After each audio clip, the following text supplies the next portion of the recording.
सदा परिभव नवमीष्टदोहम्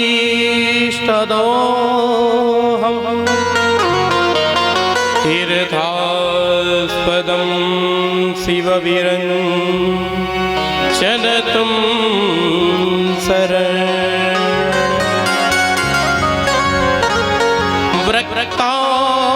व्रक्तारतेऽहं प्रणतपालभवाप्तिपोतं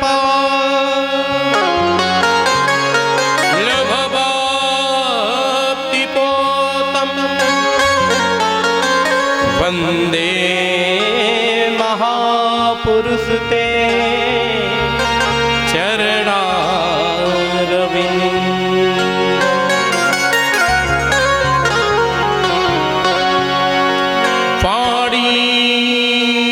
गणपति शिव उमा प्रभु हनुमत बलधाम वाल्मीकि सिया राम को तुलसी सहित प्रणाम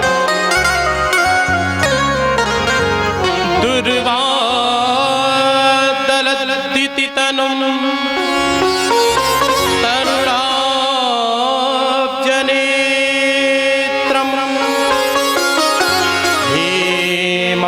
हेमाम्बरं वरविभूषणभूषिताङ्गं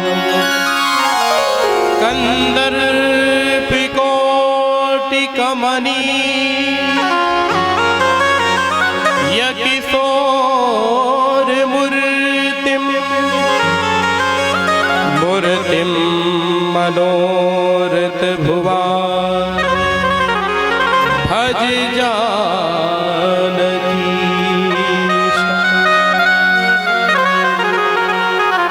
भक्त भक्ति भगवंत गुरु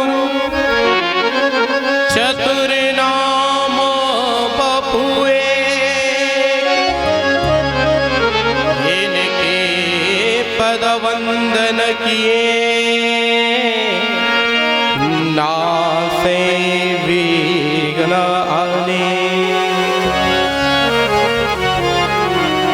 लेत सदा सुधि दीन की सहज दया के धाम जननी जनक मृदुल के प्रभु श्री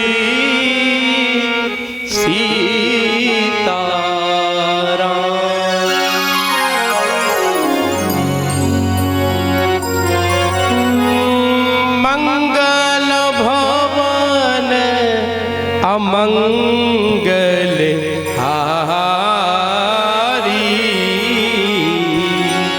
मंगल भवन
महाराज की जय, शंकर भगवान की जय, अपने अपने गुरुदेव भगवान की जय, पूज्यपाद गोस्वामी जी महाराज की जय, जय श्री सीताराम।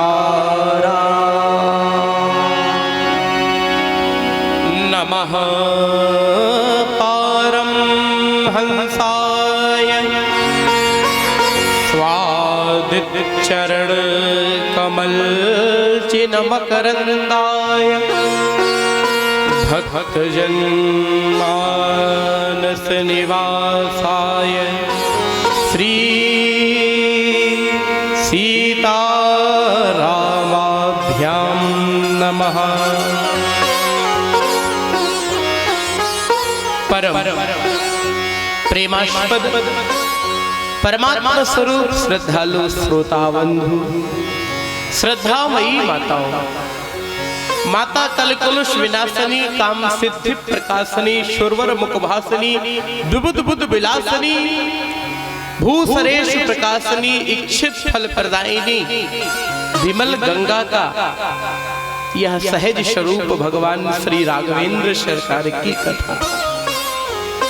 अच्छा, गंगा मैया की क्या विशेषता होती है?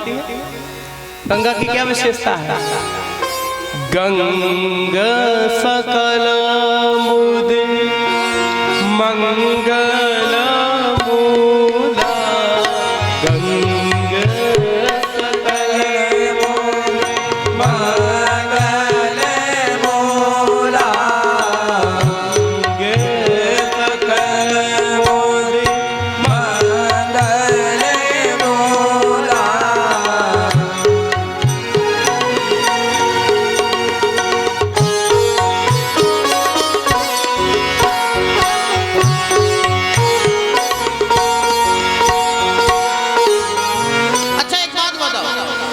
गंगा जी की विशेषता क्या है? हमारे गोस्वामी जी लिख रहे हैं, चले राम लक्ष्मण मुनि संगा, गए जहां जग पावनी गंगा। गंगा जगत को पावन करती है, हमारे पापों से मुक्ति दिलाती है, हमको पावन करती है गंगा। लेकिन गंगा कैसे पावन करेगी? जब आप लोग गंगा के घाट पे जाओगे, जब गंगा में स्नान करोगे, गंगा के घाट पे जाओगे और कोई हमारा भक्त कहने लगे, हमारे पूरे अंती के कोई भैया कहने लगे, ना महाराज हम तो जा भी ना पावे, हम कैसे जावे, हमारे तो पैर ही पिराते, हमारे तो बहुत घोड़े पिराते, हम तो जा भी नहीं पावे, पैर ही काम नहीं देवे। अब क्या करें, कैसे पहुंचे गंगा जी तक? उनके लिए कोई उपाय है? गंगा तो पावन करती है, लेकिन गंगा की ये शर्त है कि आपको गंगा तक चल के जाना पड़ेगा। तो कोई उपाय है कि गंगा आप तक चल के आ जाए? हाँ, एक उपाय है। गंगा जगत को पावन करती है, लेकिन गंगा तक चल करके आपको जाना पड़ेगा, और ये राम कथा रूपी गंगा आपके घर घर तक आकर के आपको पावन करती है। ये राम कथा रूपी गंगा की ये विशेषता है। भगवान की कथा गंगा तो आपके ग्राम में आकर के आपको पावन करती है।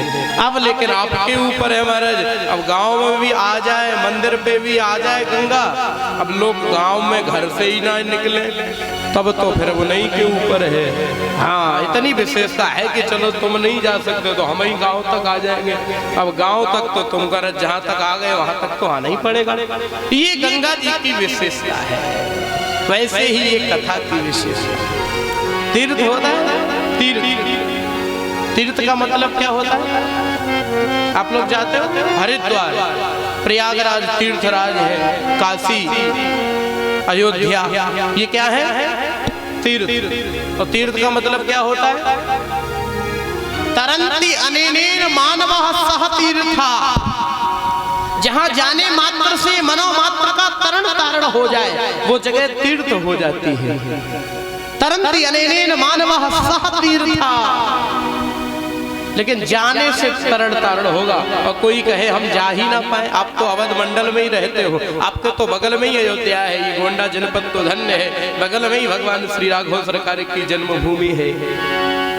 लेकिन तीर्थ में आप जाओगे तब आपका तरण तारण होगा। तो कोई ऐसी चीज है जो आपके घर तक आ जाए? बोले हाँ, एक तीर्थ ऐसा भी है जो आपके घर तक आ सकता है। कौन? बोले श्रीमद् भागवती वार्ता नित्यम वसदीयत ग्रहे तदग्रहम तीर्थ रूपम ही वसताम पाप नाशनम। भगवान की कथा जिस घर में रहती है वो घर स्वयं में तीर्थ बन जाता है, फिर उसको कहीं जाने की आवश्यकता नहीं रह जाती है। वो घर स्वयं में तीर्थ बन जाता है जिस घर में भगवान की कथा नित्य वास करती है। श्रीमद् भागवती वार्ता नित्यम वसति यद ग्रहे तदग्रहम तीर्थ रूपम ही वशताम पापनाशनम। प्यारे, एक और बात बताऊं, जिस कथा को हम लोग सुन रहे हैं ना, कौन सी कथा है? श्री रामचरितमानस की। और रामचरितमानस में एक दो नहीं 5 मंगल है। कहीं एक मंगल हो तो महाराज सभी मंगल हो जाता है। तो यहाँ मानस में हमारे यहाँ 1 नहीं 2 नहीं 3 नहीं 5 मंगल है मानस में। सुन लीजिए, मैं गिना दे रहा हूँ 5 मंगल। कौन कौन सा? पहला मंगल सुन लीजिए, लिख के रखिएगा, पूरे धीरजा वालों को ही सुना रहे, लिख के रखिएगा। ये 5 मंगल है मानस में। पहला मंगल, मुद मंगलमय संति समाजु, मुदे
लेकिन ये मानस की चौपाई जब भी हम गाया करें, सब लोग गाया करो। एक रामचरित मानस की एक चौपाई वेद के 100 मंत्रों के बराबर है। वेद के 100 मंत्रों का पाठ करिए और मानस की एक चौपाई उसके बराबर बैठेगी जाकर। ये मानस की चौपाई की ये विशेषता है। रामचरित मानस ऐसा ग्रंथ है, उसकी एक चौपाई वेदों के मंत्रों के बराबर है। तो वेद का मंत्र तो भले ही आप ना बोल पावो, ना पढ़ पावो, लेकिन ये कथा की जो चौपाई गान होगा करें, इनको जरूर बोला करो। अभी मैंने क्या बताया? रामचरित मानस के मंगल बता रहा हूं। पहला मंगल कौन? मुद मंगलमय शांति समाजु, जो जग जंगम तीरथ राज। श्री संत समाज मंगल है। और दूसरा मंगल, मंगल भवन अमंगल हारी, मंगल भवन अमंगल हारी, मां सहित जेहि जप त्रिपुरारी, मां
पहला कौन, सुनते जाइएगा, संत समाज मंगल है। दूसरा मंगल भगवान श्री राघवेंद्र सरकार मंगल है।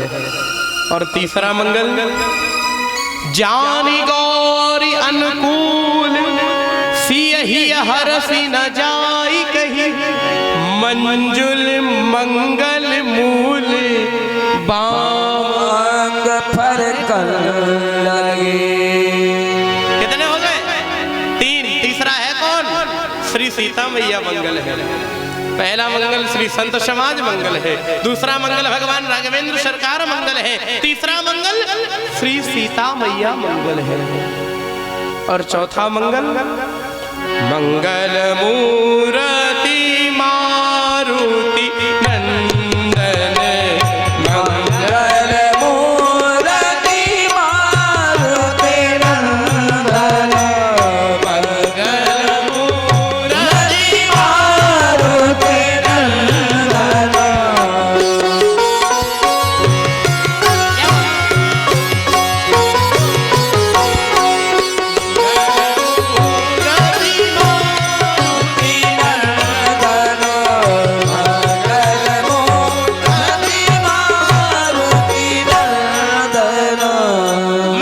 मूर्ति मारुति नंदन। सकल अमंगल मोद।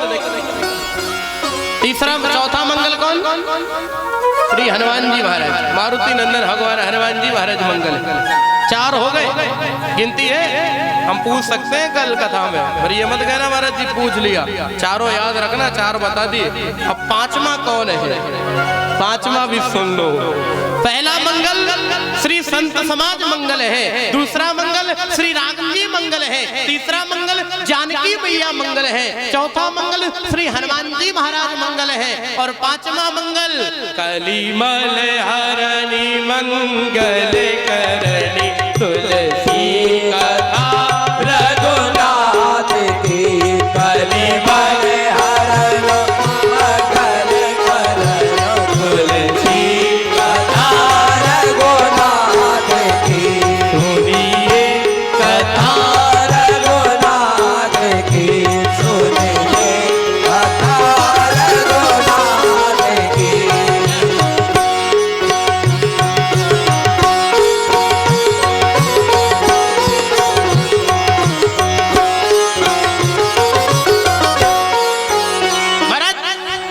इस कथा में एक नहीं, दो नहीं, 5 मंगल है। ऐसी मंगलकारी कथा है ये। आइए लेकर के चलते हैं प्रसंग पर, आपको रोके। कल जो लोग कथा में उपस्थित थे, भाई लोग तो हमें लगता है इतने सबई थे, माताएं कुछ थक गई थी, गाड़ी में गई थी सरयू मैया तक और गाड़ी में ही वापस आई थी, तो थक गई थी। तो उन्होंने कहा महाराज आज तो छुट्टी मिल ही जाएगी, तो थकावट ज्यादा हो गई थी, बैठने में दिक्कत होती, भाई इतनी देर बैठे रहो। सो महाराज माताएं तो कम ही आई थी, भाई लोग तो हमारे पूरे ही थे। तो कल की कथा में जो जो लोग थे उनको पता ही है, कल हम लोगों ने क्या सुना।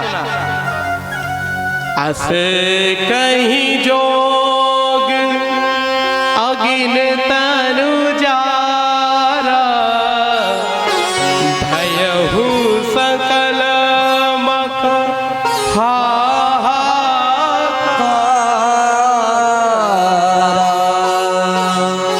सती मैया ने योग की अग्नि में अपना शरीर छोड़ दिया, अपने शरीर का परित्याग कर दिया। और जैसे ही सती मैया ने शरीर छोड़ा और ये समाचार शंकर जी को प्राप्त हुआ, तो समाचार जब शंकर पाए, वीरभद्र करी कोप पठाए। वीरभद्र से कह दिया भगवान शंकर ने, तक्षम सयज्ञम चहिवहि भटाराम तमक्रणी रुद्र भटान सको में। ए वीरभद्र, दक्ष को यज्ञ के साथ स्वाहा कर दो, तुम रुद्र के गणों में सर्वश्रेष्ठ हो। दक्षम सयज्ञम जहि मद भटानाम तमक्रणी रुद्र भटान सको में। भागवत महापुराण चौथे स्कंद के दूसरे अध्याय का श्लोक। हे वीरभद्र जाओ, दक्ष को यज्ञ के साथ स्वाहा कर दो।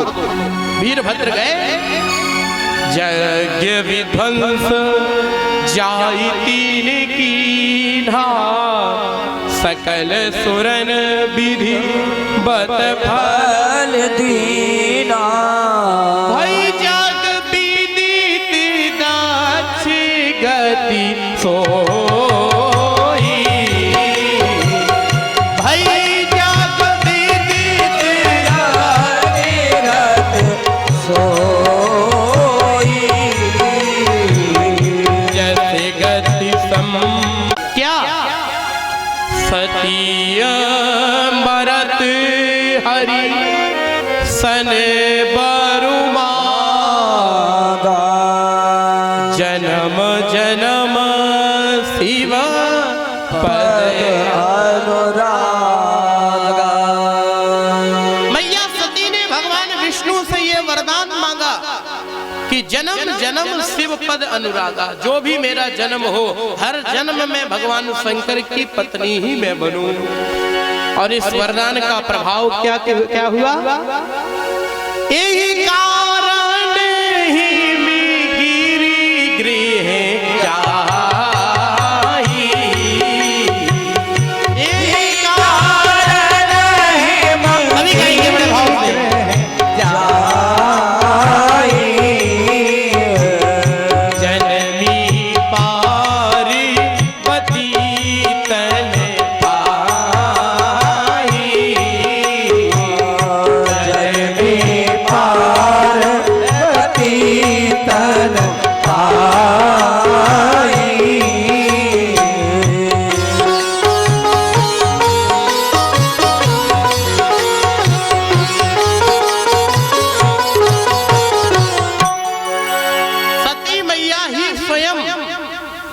राजा हिमवान और माता मैनावती के घर में जन्म लेती हैं। अब नाम बदल जाता है। नाम क्या हो जाता है? जनमी पार्वती तन पार्वती के रूप में अवतार होता है। और जैसे ही अवतार हुआ तो उस जमाने में भी मीडिया थी। ऐसा तो है नहीं कि मीडिया आज ही कल हो, वो आज तक देख रहे कि न्यूज़ 18 देख रहे, वो आज उस जमाने में भी मीडिया थी। हाँ, वो अलग बात है कि उस जमाने में बहुत सारे चैनल नहीं थे, एक ही चैनल था, भगवान श्री नारद जी, भगवान नारद महात्मा एक ही चैनल थे, वो एक ही महाराज जब भी स्टार्ट होते थे ना, ये लोग अपना अपना गाते हैं, देखते रहिए आज तक वो नारायण नारायण करते हुए महाराज रोज समाचार सुनाया करते थे। तो जैसे ही उनको पता चला कि पार्वती मैया का जन्म हो चुका है तो क्या किया? नारद समाचार जब आए, कौतुक ही गिरी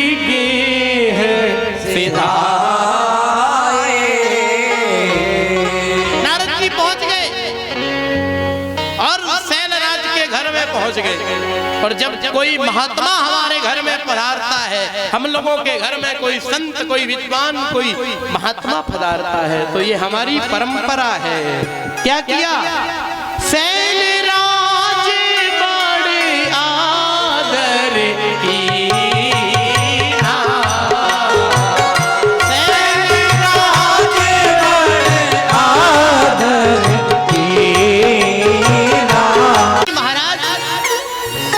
राजा हिमवान के घर में आ चुके हैं। तो शैलराज ने बड़ा आदर किया, बड़ा सत्कार किया। फिर सुता बोली मेली मुनि चरना, अपनी बेटी को बुलाया और संत भगवान को प्रणाम कराया, नारद जी को प्रणाम कराया। देखो ये हमारे घरों के संस्कार हैं। बच्चों को संस्कार दीजिए। हमारे युवा भाई बहन बैठे हुए हैं, जिम्मेदारी है कि बच्चों को संस्कार दिए जाएं। जब हिमवान के घर में नारद जी पधारे तो पार्वती मैया तो बालक थी, तो वो स्वयं नहीं आ सकती थी, तो उन्होंने क्या किया? सुता बोली, उन्होंने बुलाया और कहा मेरी मुनि चरणा, जाओ और महाराज संत जी को प्रणाम करो, मुनि प्रणाम करो, मुनि जी को प्रणाम करो। तो ये हमारे यहाँ की पूर्व परंपरा है। चाहिए कि बच्चों को ये संस्कार दें, बच्चों से कहें कि संतों का, विद्वत जनों का ये सम्मान करा करें, प्रणाम किया करें, क्योंकि ये प्रणाम की ऐसी परंपरा है। एक और बात बता दूं, युवा भाई बहन बैठे हुए कहेंगे महाराज प्रणाम से मिलता क्या है? बहुत कुछ मिलता है। 5 चीजें हम गिना रहे, सुन लो। कौन कौन? अभिवादन शीलस्य नित्यं वृद्धोपसेविना चात्वारि तस्य वर्धन्ते आयुर्विद्या यशो बलम। कितनी चीजें? कितनी? आयुर्विद्या यशो बलम। 4 चीजें आपकी बढ़ेंगी जब किसी को आप प्रणाम करोगे। आपकी आयु बढ़ेगी, विद्या बढ़ेगी, यश बढ़ेगा और बल बढ़ेगा। कुछ आपका गया तो है नहीं, 4 चीजें मुफ्त में ही मिल गई। पर किया ही क्या है? हमारे किसी को प्रणाम ही तो किया है, तो करने में दिक्कत क्या है? कोई आशीर्वाद दे भी चाहे ना भी दे, आपको तो ये 4 चीजें मुफ्त में मिल ही जाएंगी, लेकिन बस प्रणाम कर लो, क्योंकि ये प्रणाम की ऐसी परंपरा है। हमारे राघव सरकार भी करते हैं। महाराज प्रात काल उठ के रघुनाथा गुरु पितुमात नावई माथा, गुरु पितुमात को माथा नवा करके प्रणाम हमारे राघव सरकार करते हैं। मातु पिति गुरु नावई माथा, ये हमारी परंपरा है। तो सत्याज पार्वती मैया को बुलाया और प्रणाम कराया और उनसे कहा, हे महाराज तुम सर्वज्ञ हो, गति सर्वज्ञ तुम्हारी, आपकी गति भी सर्वज्ञ है। कहाऊ सुता के दोष गुण मुनि बर हृदय, हमारी बिटिया के दोष बताओ और गुण बताओ। देखो एक बात है, ये माता पिता के लिए है। पूछने को तो ये पूछ लेते कि केवल गुण बताओ, नहीं नहीं नहीं, गुण नहीं पूछे। पहले क्या कहा? दोष फिर गुण। मतलब उन्होंने भी माना कि हर व्यक्ति में दोष भी होते हैं, हर व्यक्ति में गुण भी होते हैं। आप हमें दोष भी बताओ, गुण भी बताओ, दोनों चीजें बताओ, एक से काम नहीं। वाह, नारद जी बता रहे हैं, देवी मैना ये जो तुम्हारी बेटी है ये कोई साधारण नहीं है। कौन है? शैली तुम्हारी सुता गुण खानी, शैली तुम्हारी सुता गुण खानी, नाम उमा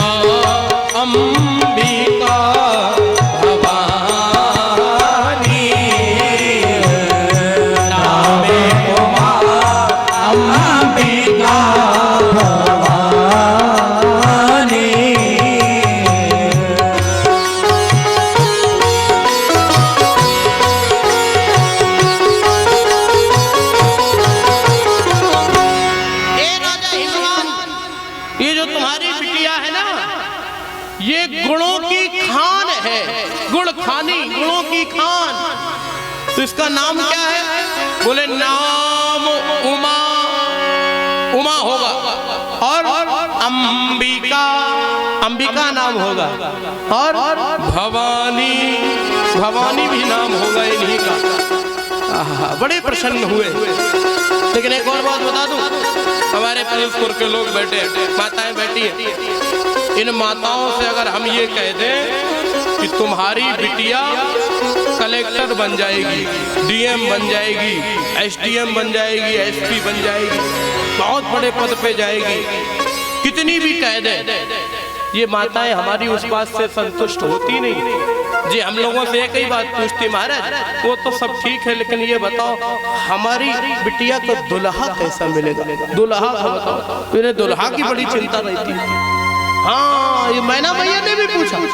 मैना भैया पूछने लगी, महाराज वो तो ठीक है, आप जो कह रहे हैं वो सब ठीक है, लेकिन एक बात बताओ ना, हमारी बिटिया को दूल्हा कैसा मिलेगा? महाराज जी कहने लगे, दूल्हा की बात तो मत पूछो। क्यों? बोले ऐसा मिलेगा जो आज तक किसी को मिला ही नहीं, सिंगल पीस आज तक किसी को मिला ही नहीं। तो कैसा है महाराज? बोले जोगी जटिल अकाम मन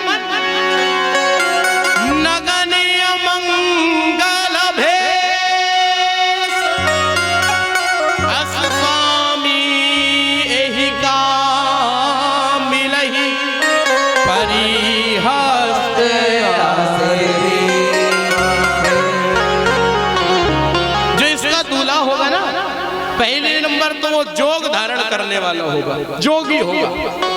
जटिल अकाम मन, मन में कोई कामना ही नहीं है, अकाम मन।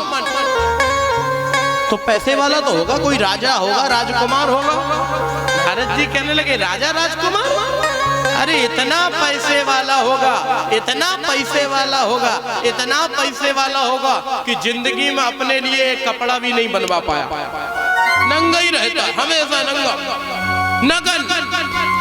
अच्छा, तो सुंदर तो होगा, बढ़िया सुंदर लगता होगा। नारद जी कहने लगे इतना सुंदर लगता है, इतना सुंदर लगता है कि अगर दिन में भी कोई 12 बजे देख ले तो 4 दिन बुखार आए। हाँ, इतना सुंदर। नगन अमंगल भेष, अस स्वामी एही का मिलही, परी हस्त असरेक। बोले अमंगल भेष है। हाँ, भेष तो अमंगल है। बोले जब भेष अमंगल है तो उसके घर में मंगल कैसे होगा? बोले भेष तो उसका मंगल ही है, लेकिन वो जिनका जाप करता है वो तो मंगल है। कौन? बोले वो दिन भर जिनका नाम लेते हैं वो कौन है? बोले मंगल भवाने अमंगल हारी, मंगल भवाने अमंगल हारी, उमा सहित देहि जपत पुकारी, उमा सहित देहि जपत पुकारी।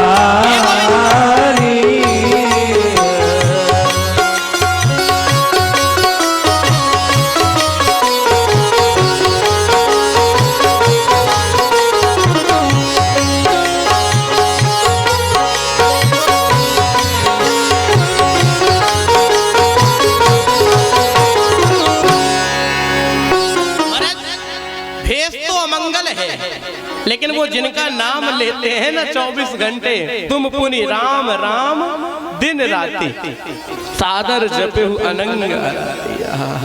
क्या बड़ा सुंदर वर्णन किया। तो अब मैना मैया तो डर गई। मैना मैया कहने लगी ऐसा स्वामी मिलेगा, बताओ महाराज कोई उपाय नहीं है? ऐसा तो आप झूठ कह रहे, बताओ ऐसा स्वामी तो ना मिले है, हमारी एक ही बिटिया महाराज, ऐसा दूल्हा मिलेगा तो बहुत ही गलत बात है, ऐसा दूल्हा मिलेगा तो बहुत गलत बात है महाराज, कोई उपाय नहीं है? नारद जी कहने लगे उपाय तो कोई नहीं है, पक्का गारंटी है दूल्हा तो ऐसा ही मिलेगा। तो कोई तो उपाय होगा। बोले एक उपाय है। क्या? बोले जे जे बरी के दोषी बखाने, ते सब शिवा पही मैं अनुमाने, जय जय बर के दोषी बखाने, ते सब शिवा पही मैं अनुमाने, जो विवाह शंकर सन होई, जो विवाह शंकर सन होई, दो सहु गुणे सम एहे सब कोई, दो सहु गुणे सम एहे सब कोई।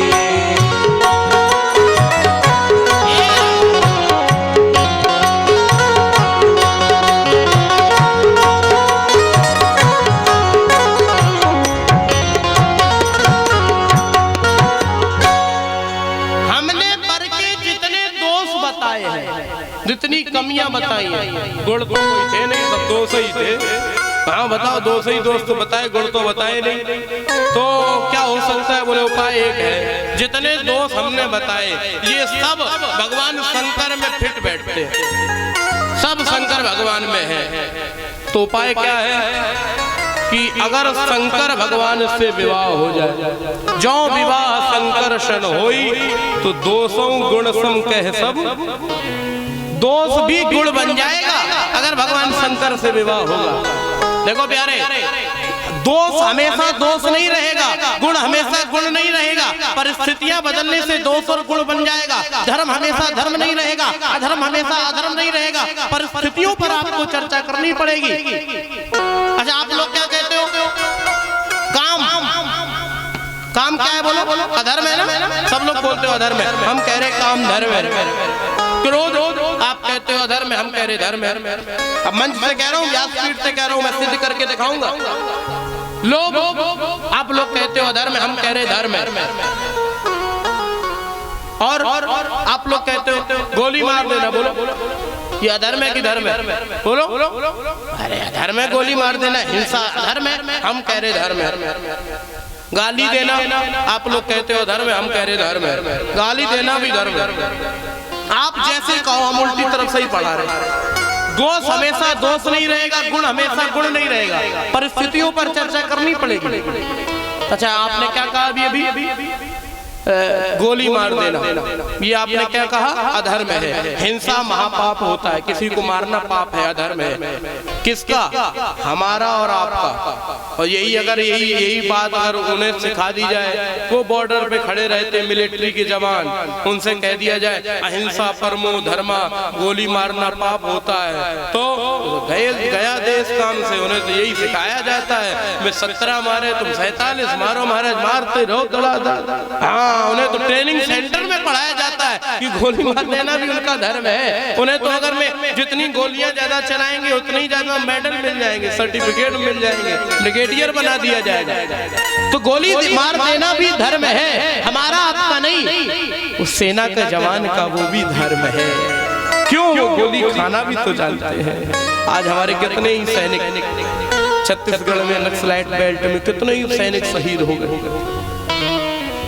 गोली मार देना भी धर्म है, लेकिन हमारा और आपका नहीं है। हम और आप मार देंगे तो 302 लगेगी, सजा होगी, फांसी होगी। लेकिन अगर वही गोली बीएसएफ का जवान चलाएगा तो उसको मेडल मिल जाएगा, सर्टिफिकेट मिल जाएगा, उसके लिए वो भी धर्म है।